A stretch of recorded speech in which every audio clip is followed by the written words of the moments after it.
जब भी दशहरा आता है तो हम रावण को जलाते हैं। हम हमेशा ये सोचते हैं कि रावण बुराई का प्रतीक है, लेकिन हम ये नहीं जानते कि रावण भगवान का कितना बड़ा भक्त था और भगवान से क्या वरदान लेके आया था और किस शाप के कारण उसे यहाँ पृथ्वी पर आना पड़ा और भगवान के हाथों उसका संहार होके कैसे उसकी मुक्ति होनी थी। ये सब कुछ जैसे हम किसी फिल्म को डायरेक्ट करते हैं वैसे ही पहले से ही निर्धारित था। ये सब कुछ पहले से तय था कि कैसे रामायण की संरचना होती है और कैसे प्राणियों का उद्धार। तो चलिए जानते हैं शिव महापुराण में और रामायण में इसका क्या वर्णन दिया गया है। शिव महापुराण के अनुसार जो रावण और कुंभकर्ण थे वे दोनों ही शिव के गण थे। जब शिव की माया से नारद जी को अपनी भक्ति पर अभिमान हो गया तो उन्होंने भगवान विष्णु का एक रूप मांगा जो कि हरि रूप, और भगवान विष्णु ने उन्हें वो रूप दिया।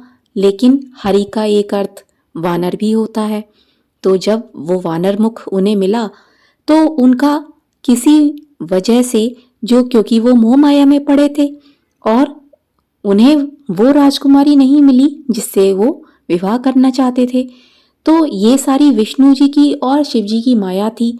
जब उन्हें ये सब नहीं पता था तो उन्होंने आवेश में आकर गुस्से में भगवान श्री हरि को ये श्राप दे दिया कि जाओ, अब तुम भी पृथ्वी पर एक स्त्री के वियोग में तड़पोगे, तुम्हें भी वानरों की मदद से ही अपनी स्त्री को छुड़ाने का मौका मिलेगा।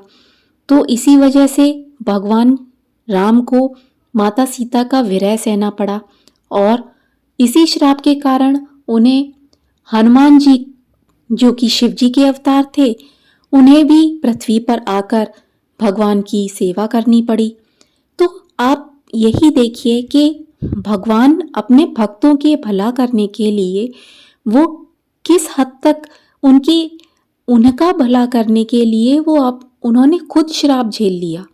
उन्होंने सिर्फ नारद को इसलिए कि ये अपनी भक्ति से ना डगमगाए, इस वजह से विष्णु ने अपने ऊपर वो श्राप ले लिया और पृथ्वी पर जन्म लिया, इतने दुख सहे सिर्फ अपने भक्त का उद्धार करने के लिए।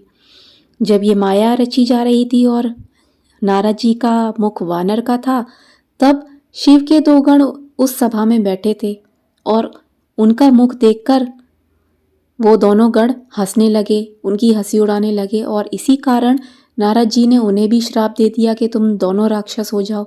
और इसी श्राप के कारण उन्हें पृथ्वी पर आना पड़ा और रावण का रूप लेना पड़ा, और इसी वजह से वो भगवान शिव का बहुत बड़ा भक्त था और श्री हरि विष्णु का उनके हाथों ही उसका उद्धार होना था। तो आइंदा जब भी आप रावण जलाएं तो उससे पहले ये सोच लें कि हमारे अंदर का जो रावण है उसका दहन हमें कब करना है, क्योंकि उसका दहन करना भी बहुत ज़रूरी है। हमारे अंदर का रावण अगर नहीं मरेगा तो बाहर रावण दहन करने से कोई फ़ायदा नहीं। हर हर महादेव।